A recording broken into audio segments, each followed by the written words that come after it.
bangsa ini kalau sudah maju, dia yang akan ngayomi segalanya. Dalam bahasa agama, manusia diayomi, agama juga diayomi. Jadi kebaikan manusia, kebaikan agama terjaga kalau bangsanya itu maju. Assalamualaikum warahmatullahi wabarakatuh. Saya senang banget karena hari ini saya diterima oleh, walaupun beliau lebih muda dari saya, tapi saya belajar banyak. Saya pikir beliau adalah guru bangsa juga ya. Saya ikutin YouTube-nya. Kemarin janjian, staf saya dan diterima. Gus Muwafiq. Terima kasih. Assalamualaikum. Salam warahmatullahi. Kita tuh 4 Maret ya? 2 Maret saya. 2 Maret, aku 6 Maret. Oh iya, tangga. Wataknya mirip itu. Ada Palembangnya juga. Aduh, ada orang Palembangnya. Karena istri beliau ternyata orang dari Semende. Aku Selatan. Pisces kita tuh. Oh. Iya kan? Gus ini percaya nggak dengan zodiak itu? Oh, lahir di bulan-bulan tertentu pasti ada zodiaknya. Percaya nggak tapi? Kan katanya ada karakter apa gitu. Mungkin juga ada lah hubungannya. Kan? Ada. Dulu ya? Namanya ilmu falak kan. Ilmu falak. Di Islam ada itu? Ada. Ada. Ilmu falak itu kan ilmu perbintangan sebenarnya. Ngitung bintang. Itu bintang. Kalau ini kan nujum, matahari kan. Nujum juga artinya perbintangan kan. Masih bisa ya? Pasti. Ya. Pisces itu perasa ya kan? Iya. Perasa. Kelembutan. Kalau Pisces ketemu Pisces itu tidak perlu pakai ngomong, saling mengerti. Saling mengerti. Tapi ini kita harus ngomong. Ya, sama-sama nggak punya uang juga sama-sama saling mengerti. Gus, saya tuh kepengen nanya betul ya tentang Islam. Secara peradaban. Dulu itu Islam itu kan luar biasa ya. Sumber-sumber pengetahuan dunia itu adalah dari pemikir-pemikir Islam, terutama bangsa-bangsa Persia. Kita megang banget dulu ya, dulu di Baghdad. Ya, jadi yang sekarang menurut saya terjadi kemunduran ya, bahwa negara-negara Eropa Barat jauh lebih maju dari negara-negara Islam. Menurut Gus Muwafiq, benar nggak nih? Sebenarnya kalau berbicara tentang yang membangun peradaban gitu ya. Yang membangun peradaban ini kan memang pada sumber yang sama sebenarnya.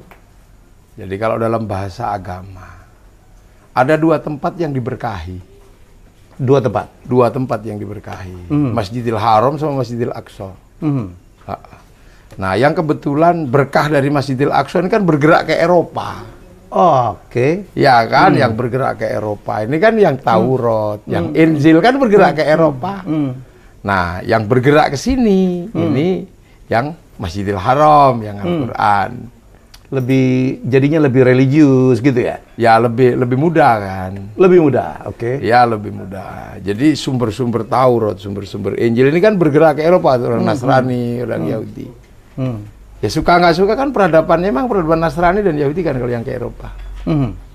Itu yang menjadi lebih maju. Ya kalau ukuran yang lebih maju dan tidaknya sebenarnya tidak terletak pada siapa yang lebih tua gitu kan. Tapi terletak pada eksplorasi dan kesiapan bangsa untuk menerima perubahan. Gitu loh. Bangsa-bangsa yang siap menerima perubahan. Eropa kan pernah mengalami fase bagaimana dia harus memaksakan untuk menerima perubahan. Renaissance misalnya, ya kan, memaksa untuk harus. Sebelumnya kan kegelapan lah ya. Ya, kegelapan dalam pengertian dia terkunci di benuanya masing-masing. Betul. Dia tidak mendapatkan asupan pengetahuan dari luar. Nah, Renaissance itu kan mereka sampai begitu, kita bisa baca lah betapa mereka juga terjadi pengorbanan, juga terjadi clash yang luar biasa di kalangan mereka. Nah, mereka memang harus lebih maju. Ya, karena mereka ini sebuah bangsa yang nggak bisa kompromi kan. Karena mereka punya musim dingin. Jadi bangsa yang harus selalu berpacu karena bertarung dengan hidup yang sangat sulit yang namanya musim dingin. Jadi ketika musim dingin ada cerita jalan keluar dari apapun pasti dieksplorasi. Pengetahuan untuk lepas dari situasi musim dingin yang menawarkan kok kitab suci dieksplorasi, yang menawarkan kok pengetahuan yang bersifat non religi juga dieksplorasi karena memang sebenarnya untuk bagian dari bagaimana dia survive, mencari solusi kan karena musim dingin itu sesuatu yang yang sangat luar biasa. Oh, kalau nggak bisa diatasin mati tuh. Mati. Urusannya ya. Jadi mereka ini menjadi sebuah bangsa yang memang dipacu dan dipaksa untuk survive agar hidup. Jadi survival sebenarnya intinya. Mereka itu. Ya, intinya di survivalnya. Jadi kalau kita kan beda kan. Di sini kan enak banget ya. Enak banget kita ini jadi. Ya. Iya kan, enak banget kan kita ini. Jadi faktor sosiologi, antropologi, demografi sangat mempengaruhi. Kenapa Eropa harus berpacu dengan semua pengetahuan yang masuk untuk dieksplorasi?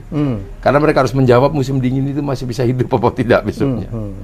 Kita sih nyantai-nyantai aja. Nyantai-nyantai aja. Iya ya, mungkin karena kita kan cuma musim hujan, musim panas. Ya. Paling. Nah, agama kan menawarkan beberapa pengetahuan kan waktu itu. Iya.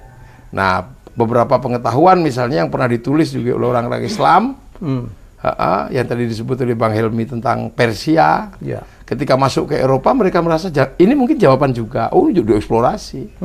Untuk mereka bertahan di musim dingin. Lah kita kan nggak terlalu mengeksplorasi pengetahuan juga. Ya. Pengetahuan sebiasa-biasanya kan kita juga hidup. Tapi luar biasa, asalnya justru dulu dari Baghdad ya. Apa Al-Biruni, Ibnu Sina, segala macam ya. Ya, mereka kan juga butuh survival kan kalau di sana. Negeri panas gurun kayak begitu. Iya kan? Ya. Jadi negeri-negeri gurun itu sebenarnya juga berat juga ya. Berat juga. Berat juga. Nggak ada air ya. Nggak ada air. Makanya melahirkan ilmu perbintangan. Kalau di gurun, mau lari kemana, jalan kemana, kalau nggak menguasai ilmu perbintangan, tersesat dia. Karena kerjanya melamun aja ya. Lagi ini sambil berdagang, rihlatas syita'i was-shaif. Perdagangan musim panas, musim dingin. Belum ada kompas. Ini, gitu. Makanya kan kemudian bagaimana membangun sumber daya air, sumber daya kan beda juga sebenarnya. Advance mereka ya. Nah, kalau kita sih bangsa Indonesia sih nyantai-nyantai aja. Tadi sebelum kita ngobrol tadi, ngopi semende tadi, ya. Gus Muafiq menyerangkan bahwa kita itu nanti terjebak satu saat hanya menjadi bangsa konsumen, ya, bukan bangsa produsen. Ya. Maksudnya apa, Gus? Jadi kan semua bangsa ini untuk survivalnya kan pasti membuat sesuatu yang harus bisa menghasilkan sesuatu. Produksi kan? Produksi. Nah, siapa yang akan mengkonsumsi? Gitu. Nah, konsumsi terbesar itu sebenarnya adalah konsumsi dalam negeri. Konsumsi dalam negeri. Dan konsumsi dalam negeri ini kan konsumsi yang tepat guna. Konsumsi tepat guna. Amerika memproduksi dipakai di dalam negeri. Nah, syukur-syukur produksi itu bisa dipakai di luar negeri. Mereka ekspor. Gitu kan. Nah, tapi semua bangsa kan dengan kondisinya masing-masing kan juga saling menekan sebenarnya. Cuman bangsa pemenang inilah yang nekan. Kita juga punya olahraga yang cukup banyak. Tapi olahraga sepak bola dan ini bangsa pemenang. Ya kan? Kita juga punya pesilatan yang cukup banyak. Tapi karena bangsa pemenangnya itu Cina, ya kungfu yang lebih dominan. Kan gitu. Kita juga punya model rambut. Tapi karena Amerika itu pemenang, maka model mohawk yang paling laris. Kita juga punya musik. Tapi karena bangsa mereka pemenang, musik rock lebih menguasai daripada musik karawitan. Padahal kalau dilihat dari alat musiknya, kita sebenarnya lebih maju. Orang Arab alat musiknya terbang, terbuat dari kayu dan kulit. Mudah buatnya. Rebana itu ya? Terbangan? Ya, terbangan. Orang Eropa, gitar. Aitara kalau dalam bahasa Arabnya, gitar. Terbuat dari kayu dan tali. Artinya membuatnya nggak terlalu sulit. Hanya mengatur notasinya. Indonesia. Tapi bangsa kita kan gamelan. Wah, itu terbuat dari logam. Ya, ditempa ya. Itu seni penempaan logam itu advance ya? Iya, artinya hanya bangsa yang menguasai ilmu pertambangan yang maju dan menguasai metalurgi yang mapan, membuat alat musik dari logam. Tapi kan kita belum menjadi bangsa pemenang gitu loh. Walaupun dulu kita pernah menjadi bangsa pemenang, pernah. Ya. Zaman Kertanegara. Kertanegara, Sriwijaya, Majapahit. Bersatu melawan Mongolia. Dan Mongolia bisa kita taklukkan. Bisa kita kalahkan. Ya. Begitu menakutkan itu ya. Menakutkan. Mongolia itu, Genghis Khan, Kublai Khan ya. Bangsa Arab runtuh. Di sini takluk di sini. Di Eropa menaklukkan dia. Di Cina menaklukkan. Sampai di sini runtuh. Ya kan? Runtuh. Jadi artinya bahwa kita juga pernah menjadi bangsa penakluk. Kenapa itu hilang ya, Gus? Ya mungkin faktornya banyak kan. Dulu kan kita punya Kalinyamat, punya Kemalahayati, melawan ya. Punya Gajah Mada, ya. Ya tapi kan kemudian tren dunia kan berubah. Kayak itu loh, dari emas ke rempah-rempah. Itu kan era emas waktu itu sebenarnya. Oh, oke. Era emas. Tapi begitu era rempah-rempah kan Eropa yang menguasai. Padahal rempah-rempah juga dari Indonesia kan? Iya. Tapi bangsa Indonesia kan kemudian dikunci oleh orang Eropa. Dijajah. Dikunci perdagangannya. Sebenarnya orang Indonesia bisa berdagang langsung ke Eropa. Kadinnya, kamar dagangnya orang Belanda. Saya kan bukan Belanda tuh yang menjajah Indonesia. VOC itu. Ya? Kamar dagang kan. Kamar dagang, iya. Jadi VOC. Itu bukan jadi perusahaan sebenarnya yang jajah itu, jadi bukan negara Belanda gitu kan. Itu kamar dagang. Punyanya Belanda. Kan gitu. Punyanya Belanda datang. Nah, kemudian mereka mengambil itu semua dan kita nggak bisa lagi berdagang ke sana. Ya. Karena 1515 pintu perdagangannya Selat Malaka dikunci sama Portugis itu. Tahun 1511 ya? 1515. 1511 datang. Oke. Alborquerque mengalahkan Parameswara atau Sultan Begat Iskandar Shah itu tahun 1515. Perubahan dari negara maritim ke negara daratan. Demak, Galah, Majapahit, Palembang, Jepara dulu ya. Demak ya, Jepara lagi ya. Semua berubah menjadi negara daratan. Nah itu diulang lagi kemudian ketika Traktat London. Singapura, Malaysia masuk wilayah persemakmuran, kita Belanda, ya kan? Di Traktat London dia masuk ini. Lah kemudian terakhir oleh Inggris, Singapura dan Malaysia dikasih 1 jam lebih awal dari jam Jakarta. Yang melanggar teori bujur dan teori lintang.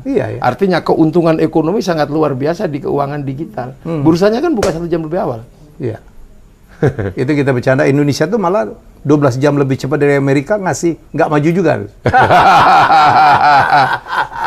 Mestinya kita minimal lebih maju dari kita. Udah kerja, mereka masih tidur tuh, Eropa. Jadi itulah makanya sesungguhnya bangsa ini punya segalanya.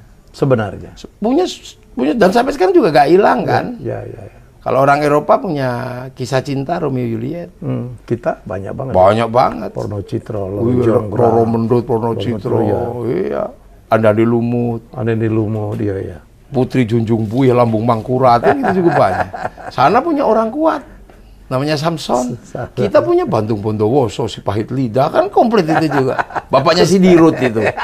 Gus Muhafid kenal ya, kan? Dirut. Ya, sana kan punya Ibu Tiri yang kejam dalam kisah Cinderella. Kita juga punya kok. Bawang putih, bawang merah. Punya kita. Sana punya binatang bisa ngomong, namanya kura-kura ninja. Kita punya kancil nyuri timun. Sama. Jadi dalam tataran itu, kita sebenarnya sama dengan bangsa-bangsa yang lain. Bahkan mungkin lebih dahulu ya? Lebih dahulu. Ada, kalau gitu salahnya tuh di mana perkembangan selanjutnya, Gus? Sebenarnya nggak ada salahnya. Perubahan tren dunia. Gitu kan? Tren dunia. Jadi ketika kita ini masih berbicara emas, orang Eropa sudah berbicara rempah-rempah. Kita produsen, sana konsumen. Tapi dari era rempah-rempah itu terjadilah revolusi industri. Kan gitu. Nah, revolusi industri itu kan sebuah situasi di mana sesuatu yang tadinya basicnya adalah manusia, itu diganti oleh sesuatu yang basicnya adalah mesin. Jadi akhirnya kemudian negara-negara yang basicnya manusia, ya otomatis kalah lah. Dulu kita kan basicnya fisik, ngangkat sesuatu yang berat. Itu dengan kesaktian. Begitu dari teknologi kan berubah, traktor, bulldozer. Ya, jadi itu dulu kita pakai keris, perang. Kan gitu. Ini kuatnya luar biasa. Tapi begitu munculnya peluru, ya kita juga otomatis ini. Jadi ini sebenarnya alami sebenarnya.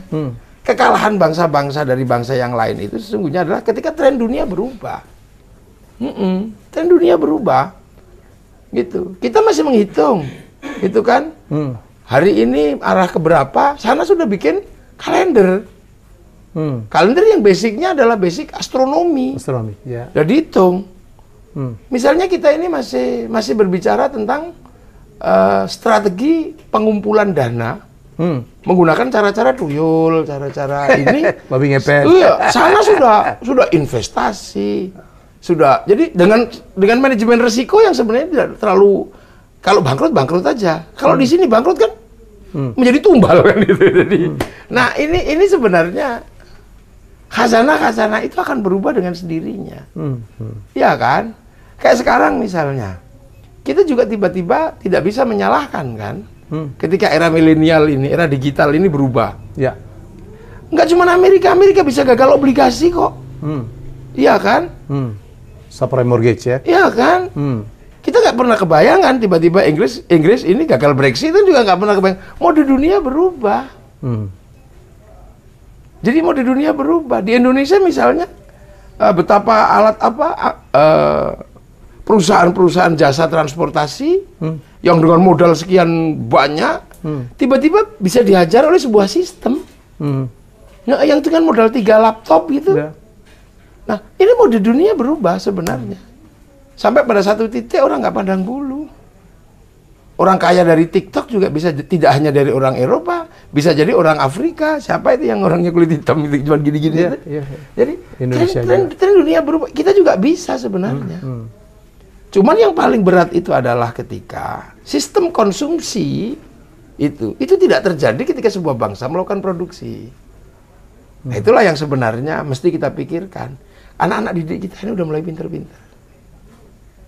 Gitu. Nah, sistem transnasional ini memungkinkan orang untuk saling tukar informasi dan pengetahuan. Duplikasi pengetahuan memungkinkan untuk terjadinya produksi-produksi teknologi tepat guna di sebuah bangsa. Nah, itu kan harus diimbangi konsumsi. Konsumsi dalam negeri itu kan berbanding lurus dengan rasa cinta pada bangsa dan negara. Jadi kita bisa bayangkan kenapa orang cinta Amerika. Film Cowboy itu berapa puluh tahun. Diceritakan, diulang-ulang, India diulang-ulang. Sehingga anak muda begitu bangganya sama Amerika. Nasionalismenya bangkit. Nasionalisme bangkit, kebudayaannya ditata. Bang Helmi lah itu nanti yang mesti mikirin itu sebagai orang media dan kebudayaan. Ya, saya potong.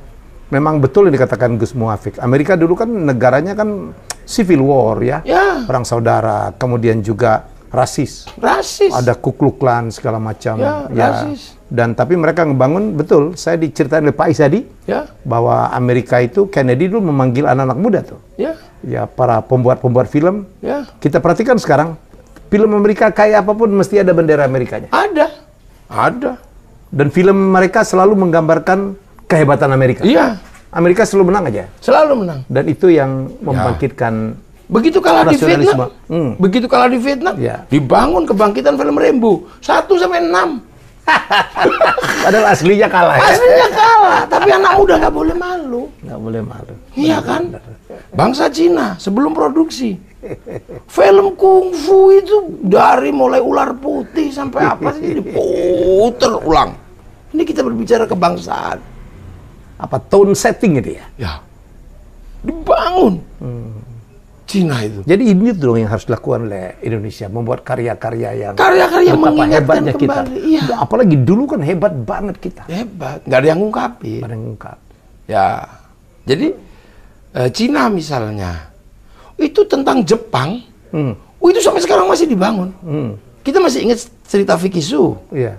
Vicky Su begitu foto di tempat supremasi Jepang, di blacklist dia langsung, iya kan? Beberapa bintang-bintang film Cina kena masalah kan ketika mengungkap menaikkan supremasi Jepang dikit aja. Jadi memang harus ada yang ngontrol begini. Harus ada yang mikirin ini.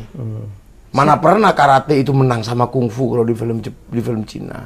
Tapi di Jepang lain lagi. Di Jepang lain lagi. Duh, itu urusan Jepang. Urusan Jepang. Kalau orang Jepang bagaimana membangun bangsanya? Samurai diulang berapa kali? Shogun. Cerita tentang geisha. Dibuka terus sampai film kartun. Bahkan ketika kemudian ada celah konflik Tokugawa dan restorasi Meiji, dijelaskan dengan mudah lewat film anak-anak. Samurai X dengan tokohnya si Rurouni Kenshin itu. Ini sesuatu yang luar biasa tentang bangsanya. Konsep ini yang harus kita punya ya. Ya harus punya, makanya mesti ngumpulin anak-anak milenial ini dengan bahasa sederhana. Terus Muafik lah, aku bantu pokoknya. Ya, Bang Helmi lah yang... Saya lagi mulai yang tadi saya cerita, saya akan lagi ngangkat cerita Enrique Maluku. Orang yang mengelilingi bumi pertama itu bukan Michael Hans, Dudu Elkana, bukan orang Indonesia, orang Maluku. Ya. Kita tuh hebat loh. Nggak mungkin lah ada dulu nenek moyangku orang pelaut, ya toh. Kalau memang dasarnya enggak ya. Walaupun tadi Gus Muafik dengan gamblang menerangkan itu terjadi 15-15 ya. Pada saat kita mulai dikunci kehebatan lautnya gitu, dan kemudian kita menjadi negara daratan. Padahal kita punya laut luar biasa. Mestinya konsepnya Pak Jokowi tol laut ya, laut itu mempersatukan bukan memisahkan, itu sebenarnya benar dong. Sebenarnya kalau yang kita lihat sekarang ini kan sederhana kan. Kita kan masih melihat kontainer, masih melihat truk-truk gede itu lewat darat dari Surabaya ke Jakarta. Ngapain? Itu kan bisa sebenarnya lewat laut.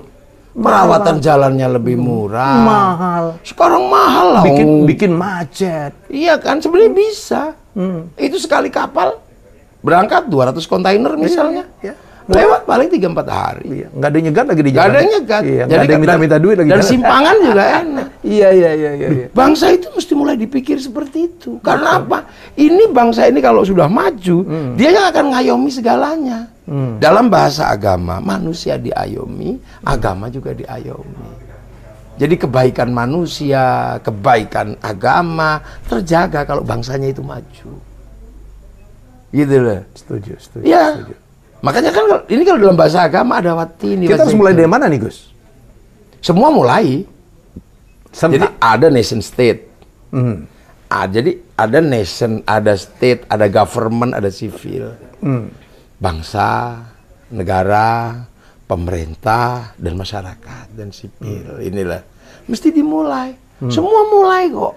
Kita bisa melihat bangsa. Dan jangan sekali-sekali ketika kita berbicara tentang kemajuan sebuah negara kita, jangan sampai ada celah menjelek-jelekkan bangsa. Dan itu terjadi ya? Terjadi. Kita menghina, membuli produk kita sendiri. Iya, bangsa sendiri. Mobil nasional dibuli. Ya. Dulu Pak Habibie bikin pesawat dibuli. Iya kan? Ya. Ingat nggak? Iya. Kita punya banyak sekali karya-karya penemuan. Nggak boleh. Amerika begitu ditekan sama Cina secara spiritual. Dia nggak malu kok bikin American Shaolin, American Kung Fu. Ditekan sama Jepang apa dia terima? Enggak. American Samurai, American Ninja. Godzilla. Iya. Bahkan ninja terakhir dari Amerika kan? Iya. Si Tom Cruise. Dalam The Last Samurai. Ini kan gagasan kebangsaan. Ide gila sudah. Ide gila. Malaysia udah mulai. Dia masa depannya problemnya pasti akan problem rasis. Karena memang terjadi beberapa kumpulan anak bangsa di situ. Serahkan kembali si Upin dan si Ipin. Dia nggak boleh lupa masa depan Malaysia itu ada anak India, kenalin sama si Jarjit. Dia nggak boleh lupa ada anak-anak Indonesia, kenalkan si Susanti. Nggak boleh lupa ada anak-anak Cina, kenalkan Mei Mei. Ini sebenarnya konsep kebangsaan tentang menyongsong perubahan. Nah, ini kan yang ngerjain. Dan kita nggak usah terus kemudian malu. Kayak Cina. Ketika dia berbicara tentang ini berbicara tentang Mulan. Yang punya sistem cukup bagus Hollywood. Suruh ngerjain Hollywood. Seandainya nanti kita berbicara tentang Kertanegara, kita juga punya uang. Suruh ngerjain Hollywood, sistemnya juga mapan. Jadi orang yang kemudian kita anggap sebagai bagian dari yang memaksa kita untuk menjadi bangsa produsen, bangsa konsumen, kita paksa juga ikut kerja. Kali Nyamat itu ya, Gus. Gila, kapalnya lebih besar dari kapal.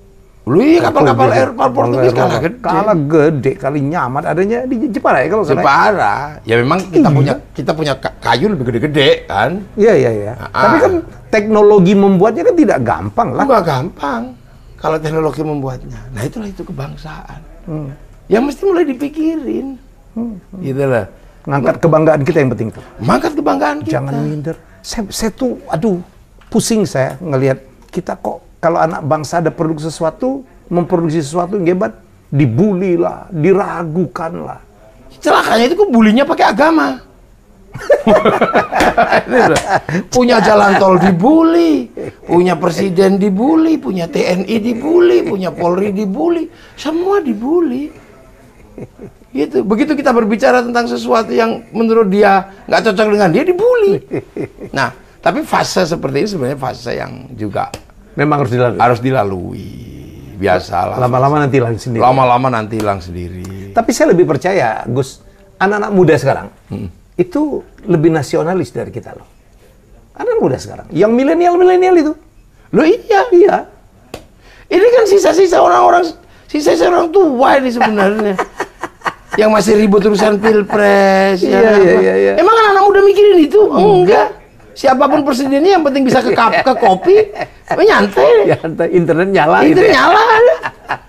Gak ada persoalan. Gak ada persoalan. Mereka nggak akan bully negaranya. Iya. Saya lihat anak-anak muda di Jakarta itu. Iya. Ada COVID, dia tetap aja Jalan. Pakai apa? Tetap menggunakan disiplin, cari apa? Wifi, dari apa? Kerja mereka. Kerja. Dia paham. Nggak ada yang terus kemudian COVID, tidak ada.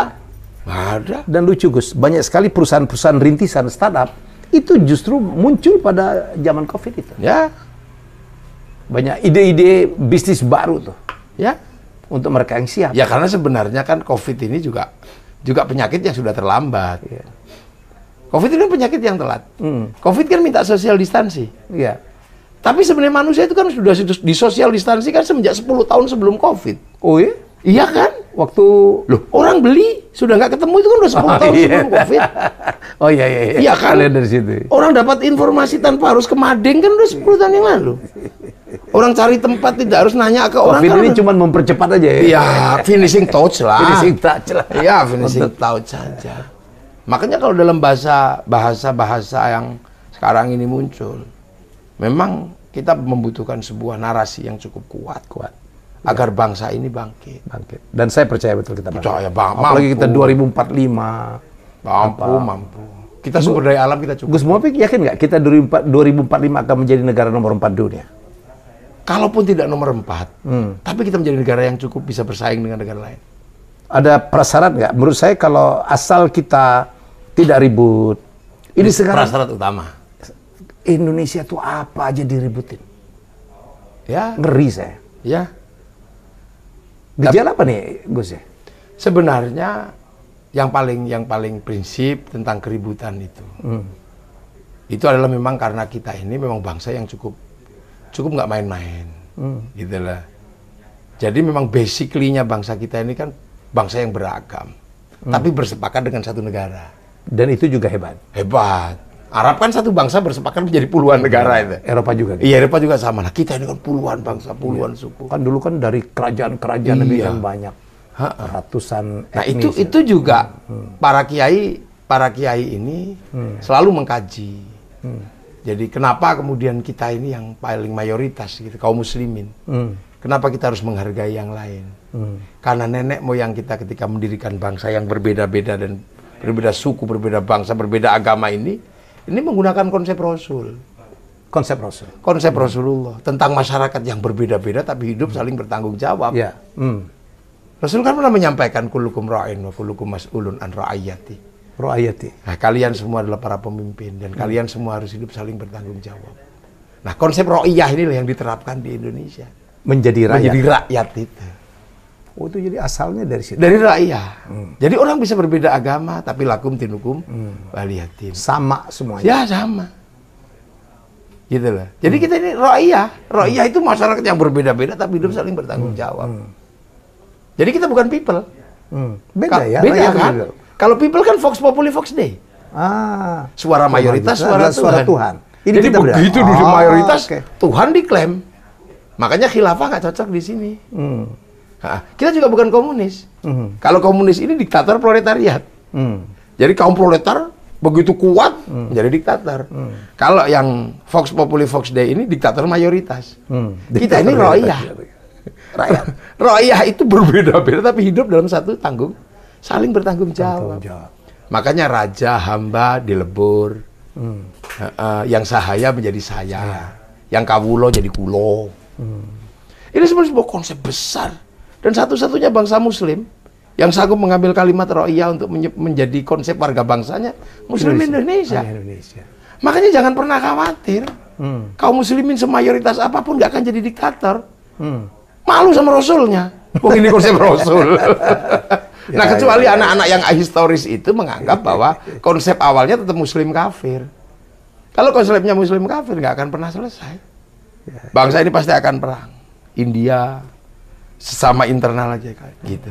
Nah itu loh. Jadi ini sebuah konsep besar yang luar biasa. Dan itu diperkenalkan waktu masih di Nusantara. Makanya para wali kan, konsep ini kan para wali. Wali zaman dulu ya? Wali zaman dahulu. Nah orang sekarang kadang bertanya, kenapa sih wali? Kenapa bukan panglima perang? Indonesia itu Hindu dulu. Hindu itu yang boleh ngomong agama itu Brahmana. Iya. Kasta tertinggi. Sudra nggak boleh ngomong agama. Kerja aja. Sudra itu petani dan pedagang. Iya. Jadi kalau Islam disebarkan oleh pedagang, itu nggak cocok. Nggak dapat ya? Nggak dapat ya, secara teori, nggak didengerin. Ya. Karena pedagang itu sudra. Adanya wali. Wali itu yang sekelas Brahmana. Makanya teritori para ro'iyah disebut wilayah. Nah, wilayah itu kan daerahnya para wali. Wilayah, wali. Wali. Nah, wilayah itu yang kemudian bersatu dalam NKRI. Negara Kesatuan Republik Indonesia. Makanya ro'iyah ketika berkumpul namanya musyarakah. Jadi masyarakat. Kemudian kalau terjadi perselisihan, ada wasyawirhum fil amri namanya musyawarah. Nah, ketika jadi NKRI, kriitan tertingginya adalah Majelis Permusyawaratan Rakyat. Nah, jadi ini bangsa dan negara ini cukup clear sebenarnya. Jadi nggak ada konsep Muslim kafir itu dalam konsep bermasyarakat nggak ada. Jadi jangan ngafir-ngafirin. Jadi ngafir-ngafirin orang, ro'iyah kok. Rakyat nggak cocok kafir. Iya, nggak cocok kafir. Konsepnya bukan begitu. Konsepnya adalah kehidupan saling bertanggung jawab. Nah, masa depan dengan konsep dasar kebersamaan inilah. Ini sungguhnya masa depan yang harus kita siapkan. Karena hanya dengan persatuan, saling memahami, kita ini menjadi manusia yang normal. Ya kan? Karena manusia yang normal itu kan manusia yang bisa menghargai orang. Saya misalnya disebut kiai, saya bisa ngajari sholat.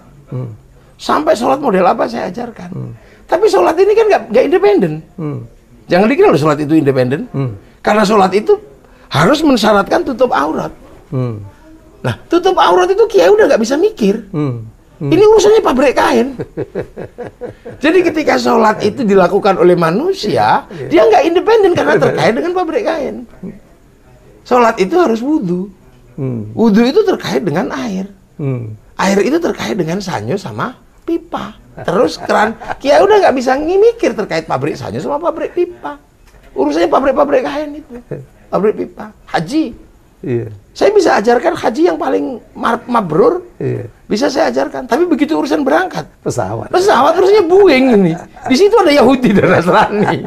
Makanya kiai-kiai nggak terus Yahudi hancurkan bunuh. Yahudinya mati kita renang. Gitu, nggak bisa ke handphone juga. Nggak bisa. Loh, agama ini akhirnya begitu dipakai oleh manusia dia nggak independen. Jadi makanya jangan pernah merasa bahwa orang yang beragama sekalipun dia bisa independen, nggak bisa. Dia butuh sama yang lain. Maka sistem silaturahmi dasarnya manusia yang saling memahami inilah yang akan menjadi kunci menjadi manusia atau tidak. Nah, baru setelah itu berpikir, apa sih sumber daya yang kita miliki yang memungkinkan kita untuk bisa bersaing dengan bangsa yang lain? Kan paling problemnya cuma 3 kan? Itu makan, gitu, energi, dan sumber daya air. Kan itu air, makanan, energi. Air kita limpah. Makanan kita insya Allah paling variatif lah. Energi kita punya semua. Berbicara tentang energi panas bumi kita cincin api. Tenaga angin kita pantai terpanjang. Tenaga surya berlimpah. 3 waktu. Berlimpah. Jadi sebenarnya kita punya potensi itu. Tinggal mari kita jaga kerukunan dan siapkan bangsa ini untuk mencetak anak-anak kita bisa berproduksi, kita siapkan situasi bagaimana produksi bisa terjadi konsumsi. Dan itu berbanding lurus dengan rasa cinta dan kebanggaan pada bangsa dan negara. Gak ada jawaban lain. Top. Gak ada jawaban lain. Apalagi jawabannya? Agama, rukun. Jadi kita berharap ya, dengarkan apa yang dikatakan oleh Gus Muafiq. Luar biasa. Aku tuh cuman ngeri, Gus. Ini udah mau pilpres lagi, pilkada lagi, ngeri nanti bangsa kita terpecah lagi, saling fitnah, black campaign, hoax gitu, itu aja. Kalau itu juga sesuatu yang susah untuk dihindari. Cuman fenomena agama yang demikian riuh rendah ini kan sebenarnya juga ada faktor internasionalnya. Jadi dulu waktu Samuel Huntington, kalau dalam bahasa kita ini peramal kan, dukun kan, tapi kalau di sana sosiolog kan. Setelah John Naisbitt, Megatrend, dia berbicara tentang Clash of Civilization, gitu, Amerika, Cina, kan gitu, bentrol lah, urusannya nanti agama. Saya melihat kok ada beberapa negara yang percaya dengan ramalan ini, sehingga ketika tidak bisa tidak punya kekuatan agama, dia investasi.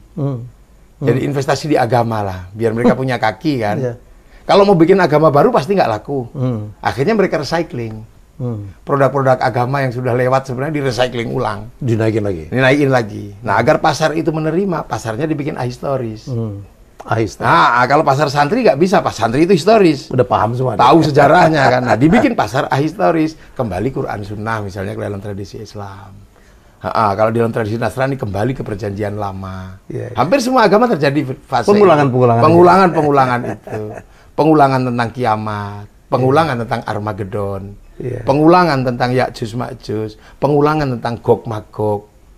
Terjadi kan semuanya. Gitu. Konflik di Palestina membangkitkan semangat orang Nasrani, itulah huru-hara awal kiamat. Konflik di Syria membangkitkan semangat orang Islam, itulah entry point-nya kiamat. Kan semuanya sebenarnya sama. Makanya kelompok agama itu kalau duduk bersama juga nggak akan selesai. Nah, makanya ketika kemudian proses black market ini, pasar gelap ini kan membangun pasar ahistoris ini, cuman kan beratnya ini black market religion, itu pasar gelap agama. Black market religion. Nah, ternyata pada titik tertentu memang Amerika sama Cina clash. Tapi bukan masalah agama, produktivitas. Iya, dagang. Nah, pemilik uang dunia lebih percaya sama Cina. Karena Cina pasti tidak menggunakan agama. Karena Cina itu sejarah agamanya udah cukup kuno, Bang Helmi. Cukup kuno. Tuhan melarang judi, dia bikin dewa judi. Tuhan melarang mabuk, dia bikin dewa mabuk. Kalau Tuhan udah terlalu berkuasa, absolut, dinaikin Sun Gokong kan. Diobrak-abrak itu Tuhan sampai Tuhan ngungsi. Artinya bahwa kelompok-kelompok yang selama ini, misalnya kayak yang disebut sebagai Israel, yang disebut sebagai Yahudi. Yahudi ini kan butuh situasi yang lebih damai sebenarnya. Agar serapan ekonominya lebih gede. Perang itu serapan ekonominya nggak terlalu gede. Perdamaian serapan ekonominya gede. Maka dia membiayai perdamaian-perdamaian sebenarnya di situ. Agar dia bisa jualan. Nah, bangsa yang udah nggak ngomongin agama itu kan bangsa Cina itu. Makanya tiba-tiba semua duit bergeser ke Cina semua. Nah, sekarang kita dipaksa, mau ikut Cina apa ikut Amerika kan gitu. Kalau Palestina diserang oleh Israel itu bagaimana? Ada juga problem hubungannya. Ada juga emang problem internal Israel ya, problem internal Palestina yang nggak pernah selesai. Pasukan kemerdekaannya nggak rukun, itu aja problem. Salah satu problem utama di Palestina. Coba kalau pasukan kemerdekaannya itu rukun kayak kita. Jadi TNI Polri lah. Itu Hizbullah, Fatah, Hamas itu kan nggak rukun sampai hari ini. Jadi potensi dan celah itu emang susah. Dan itu emang kampung tiga agama. Ya. Itu kampung tiga agama. Kalau nggak duduk bersama, kemudian dia sudah ada urusanmu, nggak akan selesai. Wong itu tinggalan Nabi Ibrahim. Nabi Ibrahim kan punya anak dua, ya kan? Satu Ismail, satu Ishak. Itu. Yang Ismail Masjidil Haram karena Siti Hajar. Dititipkan di situ. Robbana ini askantu min dzurriyyati biwatin ghairi dzar'in inda baitikal muharram. Nitip Nabi Ismail. Nabi Ishak punya anak 12. Nabi Ishak punya anak Yakub atau Israel. Israel punya anak 12 namanya Bani Israel. Wah, itu gimana mau selesaikan itu? Punya aku ya itu. Wajar lah. Nah, di agama-agama besar memang kadang saya itu berpikir memang subuhnya sebenarnya semuanya dari satu tempat, dari Nabi Ibrahim. Walaupun ini butuh penelitian yang sangat intens ya. Karena nama ini seperti dikenal di semua agama. Ada Ibrahim, ada Abraham, ada Brahma. Brahma. Kalau disebut Ibrahim, ya ini butuh studi gitu ya. Kalau disebut Ibrahim, istrinya Saroh. Kalau disebut Abraham, istrinya Sarah. Kalau disebut Brahma, istrinya Saraswati. Oh iya. Lu iya kan? Gak kepikir saya. Lu iya kan? Makanya nenek moyang kita dulu di Jawa paling pusing ketika Islam masuk. Terkait apa? Terkait haji, menengok sejarah Nabi Ibrahim. Pusing wali-wali di sini. Di sini tidak boleh ke candi, batu. Nanti kalau pergi haji ke sana, khawatirnya keliru paham karena di sana juga batu Ka'bah. Di sini muter kiri, pakai kain selimpang warnanya kuning. Di sana putih. Kalau selesai peribadatan suci di sini digundul. Kalau sana tahalul.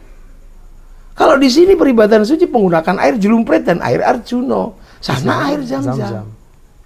Makanya para wali dulu nggak usah haji. Oh iya, iya. Wali-wali dulu santri nggak boleh haji. Makanya ada haji ke Gunung Bawakaraeng di Sulawesi. Ada haji ke Gunung Merapi. Karena ada penjelasan bahwa siapapun yang sholat Jumat di masjidnya tanpa putus selama 41 kali Jumat itu sama dengan ibadah haji. Nah, masjid itu ada di Gunung Bawah Karaeng, ada di Gunung Merapi. Jadi bukan haji dalam pengertian tidak ke Mekah karena tidak haji, ke sini tapi untuk menempuh 41 kali sholat Jumat tidak putus. Kalau di Bawah Karaeng ada Datuk Ribandang, muridnya Sunan Ampel. Ini kecerdasan para wali dulu luar biasa. Karena kalau nggak bisa split. Loh, nah ini makanya kan sejarah-sejarah agama ini gimana coba? Lah, itu kalau duduk bersama, terus saling klaim, nggak selesai juga kan? Makanya Islam mengajarkan lakum dinukum waliyadin. Dalam bahasa kita ketuhanan yang maha esa. Kemanusiaan tertinggi manusia itu adalah ketika mampu mengakui keyakinan orang yang berbeda, tapi hidup damai, saling bertanggung jawab. Itu keyakinan tertinggi manusia, harus dihargai. Karena kalau sampai ketuhanan ini nggak dihargai, kalau ribut nggak ada wasitnya. Loh, wasitnya siapa coba? Ribut masalah tanah, wasitnya BPN. Ribut suami istri, KUA. Ribut Tuhan itu loh. Terus wasitnya siapa? Emang Tuhan turun? Kamu jangan gitu. Kan? Verifikasi agama nanti terakhir di kalangan Nasrani itu Yesus, di kalangan kaum muslimin Nabi Isa. Sama-sama melakukan verifikasi, tapi itu kan belum, itu kan entah kapan nanti. Walaupun ada keyakinan yang mendekatkan itu karena kiamat sudah dekat gitu, walaupun berkali-kali salah. Ya kan, kiamat sudah dekat, Ukraina ya jus makjus. Ya. Nah ini kadang, nah kita ini kadang terus tidak ingat kembali bahwa identitas sebuah bangsa ini mempunyai teritori, mempunyai isi, kemudian ada problem solvingnya masing-masing, gitu lah. Cuman kadang kita ini kan latah kan, masyarakat inlander itu kan latah. Nggak pede kan, yang modern nggak pede kalau nggak Eropa, yang beragama kalau nggak pede kalau nggak sumbernya di Arab sana. Sehingga kemudian bayangannya problem solving agama itu Hizbut Tahrir. Padahal Hizbut Tahrir itu problem solvingnya orang Filistin. Taqiyuddin An-Nabhani yang bikin di sana gagal. Ikhwanul Muslimin itu problem solvingnya orang Mesir. Tapi gagal di sana. Terus mau dibawa ke sini jadi problem solvingnya orang Indonesia, ya pasti nggak sanggup, nggak bisa. Inilah. Nah, makanya dalam bahasa agama itu ada 3 pilar yang nggak boleh dilupakan. Yaitu 1 tentang keamanan bangsa dan negara. Wattini wazaitun wa turi sinin wa hadzal baladil amin. Demi keamanan bangsa dan negara. Itu kan sumpah Allah, Nabi Nuh. Wattin kan sumpah terhadap Nabi Nuh. Ketemu pertama kali setelah mendarat dengan buah tin. Wazaitun tentang Filistin, Nabi Isa, Nabi Ibrahim. Wa turi sinin itu tentang Nabi Musa. Ini kan simbol ulul azmi. Nabi Muhammad wa hadzal baladil amin. Tentang keamanan bangsa dan negara. Nah, setelah itu baru laqad khalaqnal insana fi ahsani taqwim, tentang pembuatan manusia yang sempurna. Ini harus dijaga. Nah, penjagaan ini dengan sekian disiplin ilmu, kesempurnaan ini akan terjadi kalau manusia punya aman wa amilus sholihat, punya iman dan kelakuan baik. Tapi manusia yang baik, iman dan kelakuan baik ini dua-duanya akan hilang kalau tidak ada baladil amin, nggak ada keamanan bangsa dan negara. Makanya kita pertama kali mikir ini bagaimana kita punya bangsa dan negara aman. Karena ini yang akan menjamin manusia yang baik, agama yang baik. Tanpa keamanan bangsa dan negara, manusia yang baik juga hilang, agama yang baik juga hilang. Arab, manusianya baik, agamanya baik, nggak ada jaminan, hilang karena keamanan bangsa dan negaranya itu hilang. Nah, menjaga keamanan bangsa dan negara itu selain masalah fitrah kehidupan manusia, yang kedua adalah bagaimana menjaga keamanan bangsa dan negara agar selamat dari bangsa lain yang menginginkan resources dalam negeri.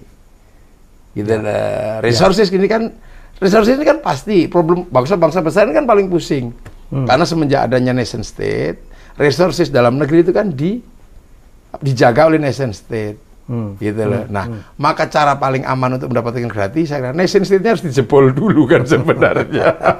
Hati-hati. 2 hal ini mesti kita pikirin, dan anak-anak muda mesti harus dijelaskan. Karena masa depan bangsa kita ini kalau bukan kita siapa lagi? Dan akan yang paling kecil itulah masa depan anak-anak kita, cucu-cucu kita. Kalau kita mendapatkan kebahagiaan hari ini, masa anak-anak kita nggak mendapatkan kebahagiaan? Kita bisa ngobrol depan rumah kayak begini. Ya kan? Ada bunga-bunga.